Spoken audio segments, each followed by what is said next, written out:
माऊली. आज आपण 2056 पासून चालू करत. शिळा दया देव तैसा फळे त्याचा भाव होय जतन ते गोड अंतराय येती नाड. देव जोडे भावे इच्छे ते प्रेम घ्यावे. तुका मने मोड दावी तैशी फळे आली व्हावी. शिळेच्या प्रतिमेलाच देव मानून जो तिचे भजन पूजन करतो त्याला तसेच फळ प्राप्त होते. देवाविषयीचा भाव जपला पाहिजे. त्यात अंतर पडले तर संकटे उभे राहतात. देव भावाने जोडला जातो. इच्छेने त्याचे प्रेम संपादन करावे. तुकाराम महाराज म्हणतात, बीजाचे जसे मोड उगवतात तशीच फळ त्याला लागली पाहिजे. कासे आजी ऐसा माझे माता ठेवा भार तुम्ही देवा संत जना. विचित्र विधानी नाना कळा खेळे नाचवी पुतळे नारायण. कायवा नराची अंगीची ते शक्ती उदका तरतीवरी शिळा. तुका मने करे निमित्याची आड चेष्टवनी जड दावी पुढे. संतजनो, तुम्ही माझ्या शिरावर मोठेपणाचा भार का ठेवता? नारायणा या सृष्टीला नाना कलायुगांनी आणि चातुर्याने नाचवित आहे. श्रीराम प्रभूंना लंकेत जाण्यासाठी वानराने समुद्राच्या पाण्यावर टाकलेल्या शिळा तरंगल्या. हा श्रीराम प्रभूचा महिमा होता.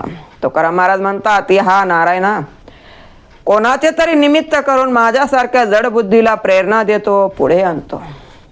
पाया पडावे हे माझे भांडवल सरती ते बोल कोठे पायी. तरी हे सलगी कौतुक केले लढीवाळ दाखुले असे बाळ.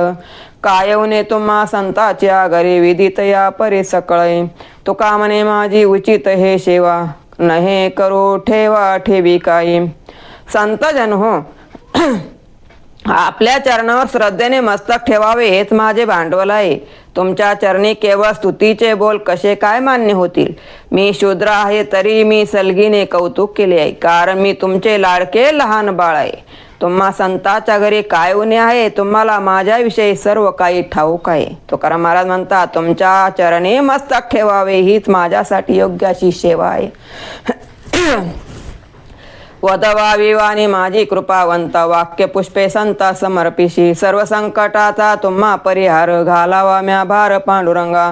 एकसरे चित्त ठेवून या पायी झालो तराय होतो तेने. तुका मने येथे झाले अवसान काया वाचा मन वेथुनिया.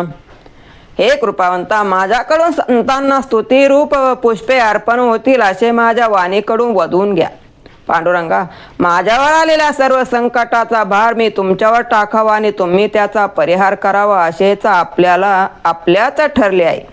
देवा, तुमच्या चरणी माझे चित्त ठेवून मी निवांत झालो आहे आणि आजवरच्या आपण केलेल्या कृपेचा उतराई झालो आहे. तुकाराम महाराज म्हणतात, काया वाचा मनाने तुझ्या चरणी लीन होऊन मी कर्तव्यपूर्ती केली आहे. नमावे पायते माझे उचित आशीर्वादे हित तुमचिया. कृपेचा ओरस न समाये पोटी मन म्हणून उपराटे वचनही. तुमची उष्टावळे हे माझे भोजन झाडावे अंगण केरपुंजे. परी ऐसे पुण्य नाही माझे गाठी जेने पडे मिठी पायासवे. तुका मने राहे आठवण चित्ती ऐशी कृपा संती केली तुम्ही. मी तुमच्या पायावर नमस्कार करावे हे माझे उचित असे कर्तव्य आहे. तुमच्या आशीर्वादाने माझे कल्याण होणार आहे. तुम्ही कृपा केल्यामुळे मनाला जो आनंद झाला आहे तो मनात मावेनासा झाला आहे. म्हणूनच हे उपराटे बोलणे होत आहे. मी तुमची स्तुती करीत नसून तुम्हीच माझी स्तुती करीतात. तुमचे उष्टे अन्न हेच माझे भोजन असावे. तुमचे अंगण झाडावे केरपुंजे काढावेत हेच माझे कर्तव्य आहे. परंतु ज्यामुळे भगवंताच्या चरणाला मिठी पडेल असे पुण्य माझ्याजवळ नाही. तुकाराम महाराज म्हणतात, माझ्या मनात सदैव देवाची आठवण राहावी अशी कृपा संतांनी माझ्यावर केली आहे. काय नाही माता गौरवित बाळा काय नाही लळा पाळीत ते. काय नाही त्याची उचित हे सेवा काय नाही जीवा गोमटे हे. अमंगळपणे काटाळा न धरी उचलोनी करी कंठी लावी. लेवविया पुले अंगे अलंकार संतोषाय ये फार देखोनिया. तुका मने स्तुती योग्य नाही परी तुम्हाला थोरी अंकिताची. आई बाळाला गौरवित नाही काय? मुलाचे हट्ट ती पुरवित नाही का? खरे तर आईच मुलाची सेवा करीत नाही का? आईला आपले बाळ गोंडस वाटत नाही का? ती बाळाच्या अमंगळपणाचा कधीही कंटाळा करत नाही, प्रेमाने उचलून त्याला कवटाळते, आपल्या आवडीनुसार त्याच्या अंगावर दागदागिने घालते. त्याला पाहून तिला अतिशय आनंद होतो, समाधान होते. तुकाराम महाराज म्हणतात, तुम्ही माझी स्तुती करावी हे योग्य नाही, परंतु आई जसा बाळाचा गौरव करते तसा तुम्ही माझा गौरव करीत आहात. माझ्या मी पणावरी पडो पाषाण, जळो हे भूषण नाम माझे. पापा नाही पार दुःखाचे डोंगर, झालो हे भूमीशी ओझे. काय विटंबना सांगो किती, पाषाण फुटती ऐशे दुःख. नर नारी सकळ उत्तम चांडळ, न पाहते डोळा माझे मुख. काया वाचा मने अघटित करणे, चर्म चक्षु हात पाय. निंदा द्वेष घात विश्वासी व्याभिचार, अनेक सांगो किती काय. लक्ष्मी मते माते घडले बहुत दोष, पत्नी दोन्ही भेदाभेद. पितृवचनी घडली अवज्ञा, विचारे कुटील कुचन वादी निंद्य. अनेक किती सांगो ते अवगुण, न वळे जिव्हा कापे मन. भूतदया उपकार नाही शब्द धीर, विषयी लंपट शब्दहीन. संत मानुभाव ऐसा ऐका हे उत्तर, अवगुण विचार वृद्धी पापा. तुका म्हणे सरते करा पांडुरंगी, शरण आलो माय बापा. माझ्या मीपणा धोंडा पडो, जगात वाढलेल्या माझ्या नावलौकिकाला या भूषणाला आग लागो. माझ्याकडून अनंत पाप कर्मे घडली आहेत, त्यामुळे समोर दुःखाचे डोंगर उभे आहेत. मी या भूमीला एक ओझे झालो आहे. माझी किती विटंबना होत आहे ते काय सांगावे. माझे दुःख पाहून पाषाणाही फुटतील अशा असहाय्य यातना मी सोसतो आहे. स्त्रिया पुरुष उच्च वर्णी आणि चांडाळे डोळ्यांनी माझे मुख पाहू इच्छित नाही. काया वाचा मनाने हात पाय डोके यांनी करू नयेत अशी कर्मे मी केली. देव वेद इत्यादीची तसेच इतर लोकांची निंदा नालस्ती केली. अनेकांचा विश्वासघात केला. माझ्या हातून व्याभिचारही घडला. माझी अशी माझ्या पापाची यादी कोठवर सांगावी. धनसंपत्तीचा गर्व होऊन माझ्याकडून अनेक दोष घडले आहेत. आवडती नावडती असा भेद करून मी माझ्या दोन पाय कोशी वागत आहे. बापाची आज्ञा मी पाळीत नाही. मी अविचारी कुटील निंदा आहे, बांडखोर आहे, लबाड आहे. आणखी माझे किती अवगुण सांगू. माझी जीभ दजत नाही, मन थरथर कापते. भूतदया परोपकार मला ठाऊक नाही. कधी दीन दुबळ्या दुःखी लोकांचे मी सांत्वन केले नाही. माझे बोलणे अस्थिर आहे, मी विषयासक्त लंपट वचन आहे. माझ्या शब्दाला जनात काही किंमत नाही. तुकाराम महाराज म्हणतात, हे महानुभाव संतजन हो, मी अविचारी अवगुणी आहे. माझे पापे वाढत आहेत मायबापा. आता मी तुम्हाला शरण आलो आहे. तुम्ही तेव्हा ही सारी पापे सरून मी पांडुरंगापाशी मान्य होईल असे काहीतरी करा. प्रेमदेवाचे देणे देह भाव जाय देणे, न धरावे मने शुद्धी देश काळाची.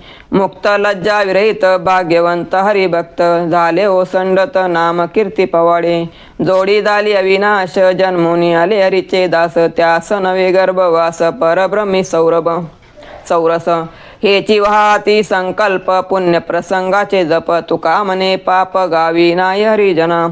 प्रेम हे देवाचे देणे आहे, त्याने देहाभिमान नाहीसा होतो. देशकाळाचे भान राहत नाही, मनाला काय उरत नाही, मनाला हा उरत नाही असे हे देणे असते. भाग्यवंत असे हरिभक्त लज्जा विरहित झालेले असतात. नामसंकीर्तनाचे पवाडे गाण्याचा आनंद ओसंडत असतो. जन्माला येऊन ते जे भगवंताचे दास झाले ते अविनाशी झाले. त्यांना पुन्हा गर्भवास झाला नाही. परब्रह्माच्या ठिकाणी ते आनंदात राहतात. तुकोबाराय म्हणतात, जप जाप्य करून पुण्य संपादन करावे असा संकल्प ते करतात. हरिजनाच्या गावीही पाप नसते. तोची लटिका माझी बलाद मने, देव म्या देखील ऐशी अशी उपदेश. भवबंधन कैसे नाशे, बुडवी आपणा सारीशे अभिमाने अनेकास. अनेक नाही जोडा देव मनविती या मुडा. अनेकाचे न मनी साचे, तुका म्हणे या श्रेष्ठाचे. मी देव पाहिला असे जो सांगतो तो सर्वात लबाड खोटारडा आहे. अशा खोट्या लोकांच्या उपदेशाने साधकाचे भवबंधन कसे नाहीसे होईल. ते स्वतः देहाभिमानी असतात. ते स्वतःला नरकात लोटतात, तसेच इतरांनाही नरकात लोटतात. जे मूर्ख स्वतःला देव म्हणून घेतात त्यांना त्यांच्या बरोबरीचा अन्य कोणीही दिसत नाही. तुकाराम महाराज म्हणतात, असे लबाड लोक श्रेष्ठ जनाचे ऐकत नाही. स्वतःच्या हट्टीपणामुळे साधू संतांचा उपदेश ते मान्य करीत नाही. होईल झाला अंगे देव तो जाणव तयाशी हे जन अवघे देव. येरानी सांगावे रेमट कहाणी चिंता रंजविनी करावया.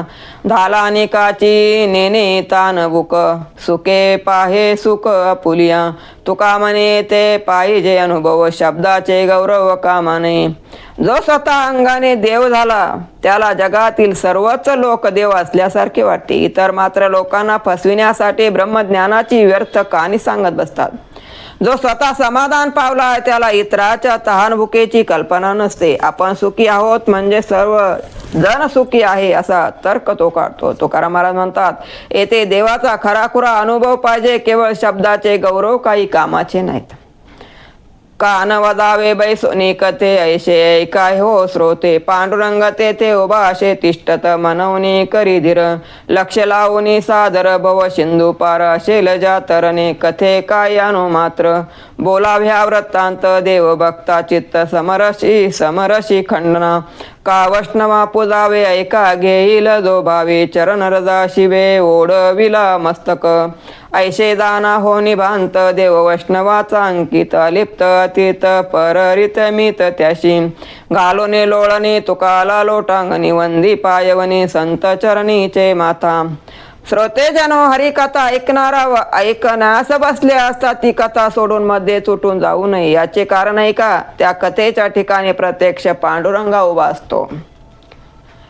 ज्याला हा भवसागर पार करायचा आहे त्याने धीर धरून सादर होऊन कथेकडे लक्ष द्यावे. कथा चालू असताना तर कोणतीही गोष्ट अनुमात्रही काढू नये, कारण तसे केल्यास देव आणि भक्त यांचे तेथे जे एकचित्त झाले असते त्यात खंड पडतो. वैष्णवाची पूजा का करावी हे ज्यांना भाविकपणे ऐकायचे आहे त्यांच्यासाठी सांगतो. या वैष्णवाचे चरण प्रत्येक शिवाने आपल्या मस्तकी धारण केले आहे. देव हा निसंशय सत्य आहे. देव वैष्णवांना अनुकूल आहे. तो त्यांच्यासाठी अवतार घेतो. तुकाराम महाराज म्हणतात, वैष्णव सामान्य आहेत म्हणून त्याच्या चरणी लोटांगण घालून मी त्यांच्या चरणाचे तीर्थ माथ्यावर घेत आहे. अनुभवे आले अंगाते हा जगा देतसे नवती. हव तुके हात तुके हाच तुके बोल मूळ आले अंतरीची. उतरोनी दिले कशी शुद्ध रशी सरते. तुका म्हणे दुसरे नाही ऐशी ग्वाई गुजरली. मला स्वतःला आलेला अनुभव मी जगाला सांगत आहे. माझे हे बोल म्हणजे एखादी वस्तू तळातावर घेऊन त्याचे अंदाजाने वजन सांगावे असे नाही, तर त्या प्रत्येक शब्दामागे अनुभव आहे आणि अंतःकरणातील ओलावा आहे. शुद्ध रसाने युक्त आणि कसाला उतरलेले असे शब्द आहेत, ते जगाला देत नाहीत. तुकाराम म्हणतात, माझे बोले सिद्धांत आहे, दुसरे काही नाही. याविषयीच्या माझ्या अनुभवाची साक्ष मी देत आहे. साधकाची दशा उदास असावी, उपाधी नसावी अंतर्बाही. लोलुपता काम निद्रेशी जिंकावे, निद्रेती जिंकावे. भोजन करावे परिमित, एकांती लोकांती स्त्रियाशी भाषण. प्राण गेला जाण बोलू नये. संग सज्जनाचा उच्चार नामाचा घोष कीर्तनाचा अरनिशी. तुका म्हणे ऐसा साधने जोर आहे, तोची ज्ञान लाये गुरु कृपा. साधकाची स्थिती उत्तम असावी, त्याला आत बाहेर कसलीच उपाधी नसावी. बायको मुलं षडरूपू इत्यादी त्यांच्या ठिकाणी लालसा नसावी. त्याने निद्रेला जिंकून घ्यावे, मोजकेच भोजन घ्यावे. प्राण गेला तरी एकांती लोकांती स्त्रियाशी भाषण करू नये. असा साधना जो करतो त्याच्यावर गुरु कृपा होते असे तुकाराम महाराज म्हणतात. अंतरीची ज्योती प्रकाशली दीप्ती, मुळीची जे होती अच्छा दिली. तेथीचे आनंद ब्रह्मांडिनी समये, उपमेशी काय देऊ सुका. भावाचे मथिले निर्गुण संचले, ते हे उभे केले विटेवरी. तुका म्हणे अम्मा ब्रह्मांड पंढरी, प्रेमाची जे थोरी साठवण. अविद्या दूर झाल्यामुळे झाकळलेली अंतरीची ज्योत तेजमय झाली. माझे जो मूळ स्वरूप म्हणजे अद्वैत रूप श्रीहरी आहे असा साक्षात्कार मला झाला. तेथील आनंद अखिल ब्रह्मांडात मावत नाही. या सुखाला कोणती उपमा देऊ. ज्या निर्गुणाच्या भावभक्तीचे मंथन केले आणि ते साकार रूप हे नवनीत विटेवर उभे राहिले. तुकाराम महाराज म्हणतात, ही पंढरी म्हणजे आमचे ब्रह्मांड आहे. येथे मोठ्या प्रमाणात प्रेमाची साठवण केलेली आहे. कासया गामज गातले संसारी चित्त पायावरी नाही तुझ्या कासया गामज गातले या जन्मा नाही तुझ्या प्रेम नित्य नवा नामाविना माझी वाचा मंगळ ऐसा चांडाळ निर्मिले तुका म्हणे माझी जळो जळा काय विठ्ठल सकया वाचुनिया देवा तुझ्या चरणी माझे चित्त स्थिर राहणार नसेल तर मला जन्माला तरी का घातलेस तुझ्याविषयी नित्य नवे प्रेम निर्माण होणार नसेल तर कशासाठी जन्माला घातलेस माझ्या वाणीतून तुझे नाम घेत नाही ती अमंगल झाली आहे अशा या चांडाळाला का निर्माण केलेस तुकाराम महाराज म्हणतात विठ्ठल हा जर साकार होणार नसेल तर माझे शरीर जळून जावं प्रारब्धेचे जोडे धन प्रारब्धेचे वाडे मान सोस करी शिवाय भज मना पंढरी राय प्रारब्धाचे होय सुख प्रारब्धाची पावे दुःख प्रारब्धाची भरे पोट तुका करीना बोबाट धनसंपत्ती प्रारब्धाने प्राप्त होते प्रारब्धानेच मान मिळतो तरी हे मना तू साऱ्याचा सोस का करतो सारे सोडून दे पंढरी रायाचे भजन कर सुख नशिबाने मिळते तसे दुःखही नशिबानेच मिळते तुकोबाराय म्हणतात नशिबानेच पोट भरत असते त्यामुळे मी आपल्या रडकथेचा बोभाटा करत नाही हीन माझी याती वरी स्तुती केली संती अंगी वसु आहे पाहे गर्व माझे हरवया सर्व मी एक जाणत ऐसे वाटत असे चित्ता राख रोख गेलो वाया तुका म्हणे पंढरी राया माझी जात ही नसूनही संतांनी माझी स्तुती केली माझे सर्वस्व हरण करण्यासाठी माझ्या ठिकाणी गर्व निर्माण होऊ पाहत आहे मी ते एक जाणता ज्ञानी आहे असे वाटू लागले आहे तुकाराम महाराज म्हणतात पंढराया मी वाया जात चाललो आहे माझे रक्षण रक्षण कर रामकृष्ण हरी माऊली आज आपण 2072 वर थांबत